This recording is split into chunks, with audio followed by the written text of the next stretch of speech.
Vishnu ശാലിനിയുടെ latest എപ്പിസോഡിൽ അവിടെ ശാലിനി അടിക്കാനായിട്ട് ആ കമ്പി ഇങ്ങനെ ഓങ്ങുമ്പോൾ അത് ശിവൻ വന്ന് തടുക്കുകയാണ് ചെയ്യുന്നത്. അന്നേരം ശാലിനി ഇങ്ങനെ നോക്കി രാമേട്ടനൊക്കെ നോക്കുന്നുണ്ട്.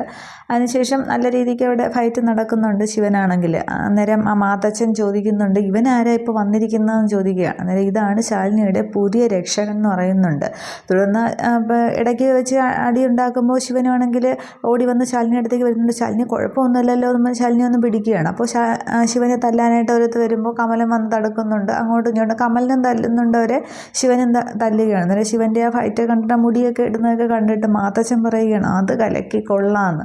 അന്നേരം ജോൺ പറയുകയാണ്, ഇത് നമ്മൾ കാശ് കൊടുത്ത് വന്ന ഗുണ്ടകളാണ് തല്ല് വാങ്ങുന്നത്. അന്നേരം അത് ശരിയാണല്ലോ എന്ന് പറഞ്ഞ് അവർ ഫൈറ്റ് നോക്കി നിൽക്കുന്നുണ്ട്. അവസാനം അടി കൊണ്ട് ഈ ഗുണ്ടകളെല്ലാം ഓടുന്നുണ്ട്. അന്നേരം പിന്നെ ജോൺ പറയുകയാണ്, ഇനിയിപ്പോൾ ഗുണ്ടകളെല്ലാം ഓടി, ഇനി നമ്മളിവിടെ നിന്നിട്ട് യാതൊരു കാര്യമില്ല, അവൻ്റെ കയ്യിലെങ്ങാനും നമ്മളെ കിട്ടിയാലുണ്ടല്ലോ, അതുകൊണ്ട് കൊടുത്ത കാശ് പിന്നെ അടി കിട്ടിയ വകയിൽ പോയെന്ന് വിചാരിച്ചാൽ മതി, നമുക്കും പോകാമെന്നും പറഞ്ഞ് അവരവിടെ നിന്ന് തടി തപ്പുകയാണ്. അതേസമയം ശാലിനി അവിടെ നിന്ന് പതുക്കെ എഴുന്നേൽക്കുന്നുണ്ട്. അന്നേരം ശിവൻ ഓടിച്ചെന്ന് പിടിച്ച് എഴുന്നേൽപ്പിക്കുക. അന്നേരം ഹോസ്പിറ്റലിൽ പോകാം, രാമേട്ടനോട് വണ്ടി എടുക്കാൻ പറയുന്നുണ്ട്. അന്നേരം എനിക്കൊന്ന് റെസ്റ്റ് എടുത്താൽ മതി എന്നിങ്ങനെ ശാലിനി പറയുകയാണ്. അന്നേരം അതൊന്നും പറഞ്ഞാൽ പറ്റില്ല എന്ന് പറഞ്ഞ് ശാലിനിയെ ശിവൻ തന്നെ പിടിച്ച് എഴുന്നേൽപ്പിക്കുന്നുണ്ട്. പിടിച്ചുകൊണ്ട് കാറിൻ്റെ ബാക്ക് സീറ്റിലേക്ക് അയറ്റുകയാണ്. എന്നിട്ട് രാമേട്ടനോട് വണ്ടി എടുക്കാൻ പറയുന്നുണ്ട്. ഞാൻ പുറകെ വന്നോളാം എന്ന് പറയുകയാണ്. വണ്ടി വിട്ട് പോകുന്നുണ്ട്. തുടർന്ന് ശിവൻ ബുള്ളറ്റ് സ്റ്റാർട്ടാക്കിയിട്ട് കമലിനോട് പറയുന്നുണ്ട്, അവിടെ ഒരു ബൈക്ക് കിടക്കുന്നല്ലോ അവരുടെ, ഈ വണ്ടി ആരുടേതാണെന്ന് അന്വേഷിക്കണം, വെറുതെ വിടരുതെന്ന് പറഞ്ഞിട്ട് ശിവൻ ഈ കാറിന് പിന്നാലെ പോവുകയാണ് ഹോസ്പിറ്റലിലേക്ക്. തുടർന്ന് കമലിനെ വണ്ടിയൊക്കെ നോക്കി വണ്ടിയിൽ ചവിട്ടുകയും തട്ടുകയൊക്കെ ചെയ്യുന്നുണ്ട്. അവിടെ നിൽക്കുകയാണ്. അവിടെയാണെങ്കിൽ ശിവൻ ആ ഒരു ഫൈറ്റിൽ ശാലിനി ഇങ്ങനെ നോക്കി നിൽക്കുന്നുണ്ട്. ശാലിനി തറയിൽ കിടക്കുകയാണെന്നുണ്ടെങ്കിൽ ആ ശിവൻ ഇങ്ങനെ എല്ലാവരെയും തല്ലി ഓടിക്കുന്നതൊക്കെ ശാലിനി നോക്കി കാണുന്നുണ്ട്. അതിനുശേഷം അവർ ഹോസ്പിറ്റലിൽ പോയിട്ട് വീട്ടിലേക്ക് എത്തുന്നുണ്ട്. ശിവൻ ബുള്ളറ്റിൽ തന്നെയാണ് വരുന്നത്. രാമേട്ടൻ്റെ കാറ് പിന്നാലെ വരുന്നുണ്ട്. അന്നേരം കാറിൽ നിന്നും ശിവൻ ഇറങ്ങിയ ശേഷമാണ് രാമേട്ടൻ ഓടി ഇറങ്ങുന്നുണ്ട്. അന്നേരം ശാലിനി പതി ഇറങ്ങുകയാണ്. അന്നേരം ശാലിനി സൂക്ഷിച്ചു എന്ന് പറയുന്നതിന് മുന്നേ ശാലിനി അങ്ങ് വീഴാൻ പോവുകയാണ്. ശിവൻ്റെ കയ്യിലേക്കാണ് ചെന്ന് പിടിക്കുന്നതൊക്കെ. എന്നിട്ട് സൂക്ഷിക്കണം, വീഴാതെ ഞാൻ പിടിച്ചോളാം എന്നൊക്കെ ശിവൻ പറയുന്നുണ്ട്. രാമേട്ടൻ അതൊക്കെ ഇങ്ങനെ നോക്കുന്നുണ്ട്, വലിയ കാര്യമായിട്ട് എടുക്കുന്നില്ല. എന്നിട്ട് ശാലിനി മുന്നോട്ട് നടക്കുന്തോറും വീഴാൻ പോവുകയാണ്. എന്നിട്ടൊന്ന് ശിവൻ ഇങ്ങനെ കൈ പിടിക്കുന്നുണ്ട്. പിടിച്ച് തന്നെയാണ് അകത്തേക്ക് കയറുന്നതൊക്കെ. ആ ഉമ്മറത്തെ കസേരയിലേക്ക് പതിയിരിക്കുന്നുണ്ട്. എന്നിട്ടാണെങ്കിൽ വേറെ എന്തെങ്കിലും പ്രശ്നമുണ്ടോ, കുഴപ്പമൊന്നുമില്ലല്ലോ ശാലിനി എന്നൊരു 16 തവണ ശിവനാണെങ്കിൽ വിളിക്കുന്നുണ്ട്. അന്നേരം എന്തെങ്കിലും ഉണ്ടെങ്കിൽ നമുക്ക് വീണ്ടും ഡോക്ടറെ അടുത്ത് പോകാമെന്ന് പറയുമ്പോൾ അതിൻ്റെ ഒന്നും ആവശ്യമില്ല, കുഴപ്പമില്ല, റെസ്റ്റ് എടുത്താൽ മാറും എന്നൊക്കെ ഇങ്ങനെ ശാലിനി പറയുന്നുണ്ട്. പക്ഷേ ശാലിനിക്ക് നന്നായിട്ട് ശരീരം വേദനയുണ്ട്. അത് ആ ശാലിനിയുടെ മുഖഭാവത്തിൽ നിന്ന് മനസ്സിലാവുന്നുണ്ട്. ഇതേ സമയമാണെങ്കിൽ പൊന്നിയാണെങ്കിൽ സത്യഭാമയുടെ വീട്ടിൽ നിന്നും ശാലിനി ഫോൺ ചെയ്യുകയാണ്. അന്നേരം പൊന്നിയാണല്ലോ എന്ന് പറയുമ്പോൾ കാര്യം എന്താണെന്ന് അറിയാമല്ലോ, എടുക്ക് എന്നിങ്ങനെ ശിവൻ പറയുമ്പോൾ ശാലിനി ഫോൺ എടുക്കുന്നുണ്ട്. അന്നേരം ശാലിനി കുഞ്ഞെ, ഞാനാണ് വിളിച്ച് പറഞ്ഞതെന്ന് ഒരു കാരണവശാലും അറിയില്ല, സത്യം അറിഞ്ഞ് എന്നെ കൊല്ലുമെന്ന് പറയുകയാണ്. അന്നേരം എന്താ കാര്യം ചോദിക്കുമ്പോൾ പപ്പിമോളെയും സത്യമ്മ സ്കൂളിൽ നിന്ന് വിളിച്ചുകൊണ്ട് വന്നിട്ടുണ്ട്, ഇപ്പോൾ ഇവിടെയുണ്ട്, ഇനി സ്കൂളിൽ പോകുമ്പോൾ അവരെ കാണാൻ ടെൻഷൻ അടിക്കണ്ടെന്ന് കരുതി ഞാൻ വിളിച്ച് പറഞ്ഞതാണ് എന്ന് പറയുകയാണ്. അന്നേരം ഞാൻ പിന്നെ ശിവനെ വിട്ട് കുട്ടികളെ വിളിപ്പിച്ചോളാം എന്ന് പറഞ്ഞിട്ട് ഫോൺ വയ്ക്കുന്നുണ്ട്. അതിനുശേഷം എന്താണെന്ന് ചോദിക്കുമ്പോൾ പിന്നെ ശാലിനി പറയുന്നുണ്ട്, പിന്നെ കുട്ടികളെ സത്യാമ്മ വീട്ടിലേക്ക് വിളിച്ചുകൊണ്ട് പോയി, അവരെ ഇങ്ങോട്ട് വിളിച്ചുകൊണ്ട് വരണം എന്നിങ്ങനെ പറയുകയാണ്. അന്നേരം ശിവൻ ആദ്യം ഒന്നും മിണ്ടുന്നില്ല. അന്നേരം രാമേട്ടൻ ചോദിക്കുന്നുണ്ട്, പിന്നെ എന്നാൽ കുഞ്ഞ് മോളെ ഞാൻ അങ്ങോട്ട് പോട്ടേന്ന് ചോദിക്കുകയാണ്. അന്നേരം ശാലിനി പെട്ടെന്ന് രാമേട്ടനോട് പറയുകയാണ്, രാമേട്ട അതിന് മുന്നേ ഒരു കാര്യം കൂടി ചെയ്യണം, സത്യാമ്മ വിളിച്ചുകൊണ്ട് പോയിരിക്കുകയാണ്, അവരെ ഇങ്ങോട്ട് വിളിച്ചുകൊണ്ട് വരണോ. അന്നേരം അതിനെന്താ, ഞാൻ ഇപ്പോൾ പോയി വിളിച്ചുകൊണ്ട് വരാമല്ലോ എന്ന് പറയുകയാണ്. അന്നേരം പെട്ടെന്ന് ശിവൻ പറയുന്നുണ്ട്, അത് രാമേട്ട അത് വേണ്ട, ഇപ്പോൾ ഈ ഒരു സാഹചര്യത്തിൽ കുട്ടികളെ നോക്കാനും അവർക്ക് ഭക്ഷണം ഉണ്ടാക്കാനും ഒരിക്കൽ സ്കൂളിൽ വിടാനും ഒന്നും പിന്നെ ശാലിനിക്ക് കഴിയത്തില്ല. അപ്പോൾ സത്യാമ്മ എന്തായാലും 2 ദിവസത്തേക്ക് നിർത്താൻ കൊണ്ടുപോയില്ലേ, തൽക്കാലം അവരോട് നിൽക്കട്ടെ, പിന്നെ രാമേട്ടൻ ചെന്നാൽ സത്യാമ്മ അവരെ എന്തായാലും വിടത്തൊന്നുമില്ല, എന്തെങ്കിലുമൊക്കെ പറയുമെന്ന്. അന്നേരം രാമേട്ടനും പറയുന്നുണ്ട്, അത് ശരിയാണ് മോളെ, പിന്നെ എന്നോട് എന്തെങ്കിലും പറഞ്ഞാൽ സത്യാമ്മയല്ലേ പറയും എന്നിങ്ങനെ പറയുകയാണ്.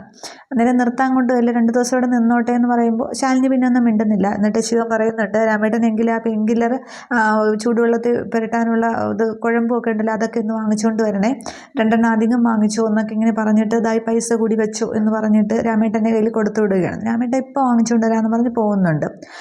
തുടർന്നാണെങ്കിൽ ശിവൻ കുറേ നാട്ടുവൈദ്യങ്ങളൊക്കെ പറയുന്നുണ്ട്, ഇഞ്ചിയിട്ട് തിളപ്പിച്ച വെള്ളം പിടിച്ചാൽ മതി എന്നൊക്കെ. അതൊന്നും കളക്ടർക്ക് പറ്റില്ലല്ലോ, അപ്പോൾ പിന്നെ മരുന്ന് തന്നെ പ്രയോഗിക്കാം എന്നിങ്ങനെ പറയുകയാണ്.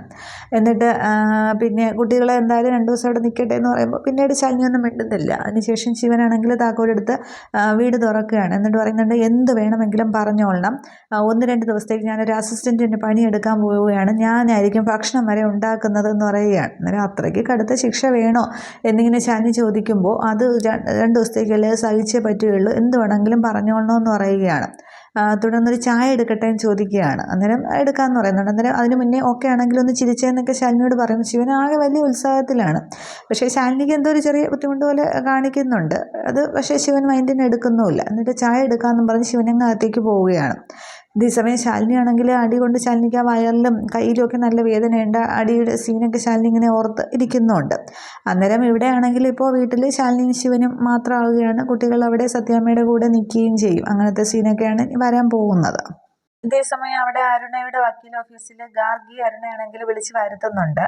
അന്നേരം ഗാർഗി പറയുന്നുണ്ട്, എന്തെങ്കിലും കേസിൻ്റെ കാര്യത്തിന് ലോ പോയിന്റ് അറിയാൻ ആണോ? ജീവിതത്തിൽ ഒരുപാട് പാഠങ്ങൾ പഠിച്ചതാണ്, എന്ത് വേണമെങ്കിലും ഞാൻ പറഞ്ഞുതരാം, എന്താ പ്രശ്നം എന്നൊക്കെ മോളെ എന്നൊക്കെ ചോദിക്കുമ്പോൾ അത് ഇപ്പോൾ പിന്നെ ശാരദയാണ് എൻ്റെ പ്രശ്നമെന്ന്, ആൻറ്റി കൊണ്ടുവന്ന ശാരദയാണ് പ്രശ്നമെന്ന് പറയുന്നുണ്ട്. അന്നേരം ശാരദ അവളെന്തെങ്കിലും കുഴപ്പം കാണിച്ചോ എന്ന് ചോദിക്കുകയാണ്. അന്നേരം കുഴപ്പം കാണിച്ചൊന്നുമല്ല, അവൾ കുഞ്ഞിനോട് വളരെ കൂടുതൽ സ്നേഹമാണ്. കുഞ്ഞിൻ്റെ കാര്യത്തിൽ അവൾ വലിയ പൊസസീവാണ്. അപ്പോൾ ഈ ഇടയ്ക്ക് മോൾക്കൊരു പനി വന്നു, അവൾ വലിയ ഒരു പാനിക്കായി എന്ന് പറഞ്ഞിട്ട് ആ ഒരു സംഭവം പറയുന്നുണ്ട്. ആ കുളിച്ച് ഇറങ്ങി വന്ന ആ ഒരു വേഷത്തിലൂടെ ഹോസ്പിറ്റലിലേക്ക് വന്നതും പിന്നീടുള്ള ആ പ്രവൃത്തികളൊക്കെ പറയുകയാണ്. അന്നേരമാണെങ്കിൽ ഗാർഗി പറയുന്നുണ്ട്, അത് അവളുടെ ഇങ്ങനെ ഒരു സാഹചര്യം, അവളുടെ അവസ്ഥ കൊണ്ടാണ് അവൾ ആ കുഞ്ഞിനോട് അങ്ങനെ സ്നേഹം കാണിക്കുന്നത്. അവൾക്ക് ഇതേ പ്രായത്തിലൊരു കുഞ്ഞുണ്ടായിരുന്നു, ആ കുഞ്ഞിനെ അവൾക്ക് നഷ്ടമായി, ഭർത്താവ് അവളെ ഉപേക്ഷിച്ച് പോയിട്ട് ഓരോ ആരുമില്ല, ആ കൈക്കുഞ്ഞിനെ നഷ്ടമായി. അതിൻ്റെ ഒരു ഇതിൽ അങ്ങനെ ഒരു സാഹചര്യത്തിലാണ് ഞാൻ അവളെ കണ്ടെത്തുന്നത്. ഒരു ദിവസം വൈകിയിരുന്നെങ്കിൽ മനോനില തെറ്റി ആത്മഹത്യയ്ക്ക് ശ്രമിച്ചതാണ്. മനോനില ഭ്രാന്താശുപത്രിയിൽ കിടന്നേണെ. അപ്പോൾ വക്കീലിൻ്റെ മോളാണ് അവളെ ജീവിതത്തിലേക്ക് തിരിച്ചു കൊണ്ടുവന്നിരിക്കുന്നത്. അപ്പോൾ അവൾ കൊടുക്കുന്നത് സ്നേഹമല്ലേ, അവൾ ഒരു അമ്മയല്ലേ, അമ്മയുടെ സ്നേഹം കൂടി കിട്ടി വളരട്ടെ, എന്താ കൊടുക്കുന്നതും തിരിച്ചു കിട്ടുന്നതും ഒക്കെ സ്നേഹമല്ലേ, അവളോട് സഹതാപമാണ് തോന്നേണ്ടത് എന്നിങ്ങനെയൊക്കെ പറയുന്നുണ്ട്. അപ്പോൾ ഈ അരുണയ്ക്ക് ആകപ്പാടെ വിഷമം തോന്നുന്നുണ്ട്. ഇത്രയും വലിയൊരു ട്രാജഡി ഉണ്ടായിരുന്നു അവളുടെ ജീവിതത്തിൽ, എനിക്കത് അറിയില്ലായിരുന്നു, എനിക്ക് ഗാർഗി ആൻറ്റി പറഞ്ഞ പോലെ സഹതാപം തന്നെയാണ് തോന്നുന്നതെന്ന് പറയുന്നുണ്ട്. അന്നേരം അവൾ പൊന്നു പോലെ നോക്കിക്കോളൂ, ഒരു മൺതരി പോലും പിന്നെ കുഞ്ഞിൻ്റെ മേലിൽ വീഴത്തില്ല. ഒരു ആയമാരിങ്ങനെ കുഞ്ഞുങ്ങളെ ഉപദ്രവിക്കുന്ന കഥകളൊക്കെ കേട്ടിട്ടില്ല, പക്ഷേ ഇവൾ കൂടുതൽ സ്നേഹം കൊടുത്ത് വളരുക തന്നെ ചെയ്യും, ഒരു കുഴപ്പവും വരില്ല എന്ന് പറയുമ്പോൾ അരുണയാണെങ്കിൽ അത് സമ്മതിച്ച് നിൽക്കുകയാണ്. അതേസമയം അവിടെ ശിവനാണെങ്കിൽ ശാലിനിക്ക് ചായ ഉണ്ടോ എന്ന് കൊടുക്കുന്നുണ്ട്. കടുപ്പുണ്ടോ മധുരമുണ്ടോ എന്ന് ചോദിക്കുകയാണ്. അന്നേരം ശാലിനി കുടിച്ച് നോക്കിയിട്ട് കുഴപ്പമില്ല എന്നൊക്കെ പറയുകയാണ്. എന്നിട്ട് അവർ ഹാളിലാണ് ഇരിക്കുന്നത്. അന്നേരം രാമേട്ടൻ പുറത്ത് ആ മരുന്നുമായിട്ട് വരുന്നുണ്ട്. അന്നവിടെ വന്നിട്ട് മോളെ എന്ന് വിളിക്കുമ്പോൾ ശിവൻ പറയുന്നുണ്ട്, ഇനി കയറി വന്നു രാമേട്ട എന്ന് പറയുമ്പോൾ രാമേട്ടൻ മരുന്നൊക്കെ ആയിട്ട് വരികയാണ്. അന്നേരം ഹോട്ട് ബാഗും കാര്യങ്ങളും മരുന്നും എല്ലാം അതിനകത്തുണ്ട്, ഉപയോഗിക്കേണ്ട ഇതൊക്കെ അതിൽ എഴുതിയിട്ടുണ്ട്, സിറ്റി വരെ പോകേണ്ടി ഒന്നും ഇവിടെ ഇല്ലായിരുന്നു എന്നിങ്ങനെ പറയുന്നുണ്ട്. തുടർന്ന് ശിവനാണെങ്കിൽ ആ ഹോട്ട് ബാഗ് ഓണാക്കാനായിട്ട് അകത്തെ റൂമിലേക്ക് കൊണ്ടുപോയി അത് ഓണാക്കി ഇടുന്നുണ്ട്. തുടർന്ന് ശാലിനിയോട് പിന്നെ എങ്ങനെയുണ്ട് മോളെ എന്നിങ്ങനെ രാമേട്ടൻ ചോദിക്കുകയാണ്. അന്നേരം കൈക്കും എല്ലായിടത്തും കൈക്കാണ് നല്ല വേദന, അനക്കാൻ പോലും പറ്റുന്നില്ല. അന്നേരം ചതവ് കാണും, നന്നായിട്ട് റെസ്റ്റ് എടുക്കണം, എന്താവശ്യം ഉണ്ടെങ്കിലും വിളിച്ചാൽ മതി, ഞാൻ ഓടി എത്തിക്കോളാം, എനിക്ക് പൊയ്ക്കോട്ടെ എന്ന് ചോദിക്കുകയാണ്. അന്നേരം ശരിയെന്ന് പറഞ്ഞിട്ട് രാമേട്ടൻ പോകുന്നുണ്ട്. അതിനുശേഷം ശിവനാണെങ്കിൽ വരുന്നുണ്ട്, ഓയിൽമെൻറ്റും കൊണ്ടാണ് വരുന്നത്. എന്നിട്ട് അത് ചൂടാക്കാനായിട്ട് വെച്ചിട്ടുണ്ട്. അതിനുശേഷം അത് ചൂടുള്ള സ്ഥലത്തൊക്കെ എല്ലായിടത്തും പിടിച്ചാൽ മതി എന്ന് പറയുകയാണ്. അന്നേരം ശരീരം മൊത്തം വേദനയാണ് ശിവ എന്നിങ്ങനെ ശാലിനി പറയുന്നുണ്ട്. അന്നേരം അവന്മാർക്ക് നമ്മളും തിരിച്ചങ്ങോട്ട് കൊടുത്തല്ലോ, എവിടെയെങ്കിലും വെച്ച് അവന്മാരും കിട്ടാതിരിക്കില്ല എന്നിങ്ങനെ പറയുകയാണ്. അന്നേരം ഇപ്പോൾ വേറെ പ്രശ്നത്തിനൊന്നും പോകണ്ട, അല്ല അതിന് ആവശ്യമില്ല, ഒരുപാട് പ്രശ്നങ്ങളുണ്ട് എന്ന് പറയുകയാണ്. തുടർന്ന് ശിവനാണെങ്കിൽ ഓയിൻമെൻറ്റ് കൊടുത്തിട്ട് ഇത് പുരട്ടിക്കോ, അപ്പോഴത്തേക്ക് അത് എടുത്തുകൊണ്ട് വരാം എന്നിങ്ങനെ ശിവൻ പറഞ്ഞ് അകത്തേക്ക് പോകുന്നുണ്ട്. തുടർന്ന് ശിവനാണെങ്കിൽ തിരികെ വരുമ്പോൾ ശാലിനിക്കാണെങ്കിൽ ആ ഓയിൽമെൻറ്റ് തുറക്കാൻ പോലും കഴിയുന്നില്ല, അതിങ്ങനെ തിരികെ ഇരിക്കുകയാണ്. അന്നേരം ഇതുവരെ പുരട്ടില്ലേയും ചോദിക്കുകയാണ്. അന്നേരം കൈ അനക്കാൻ പോലും പറ്റുന്നില്ല, പിന്നെ എങ്ങനെയാണ് ഞാൻ പുരട്ടുന്നതെന്ന് ശാലിനി ചോദിക്കുന്നുണ്ട്. അന്നേരം ഇങ്ങനെ എടുക്കുക, ഞാൻ പുരട്ടി തരാമെന്ന് പറയുകയാണ്. എന്നിട്ട് ശിവൻ ചോദിക്കുന്നുണ്ട്, ഞാൻ പുരട്ടുന്നത് നീരസൊന്നും ഇല്ലല്ലോ, അന്നേരം വേറെ വഴിയില്ലല്ലോ എന്ന് പറയുകയാണ്.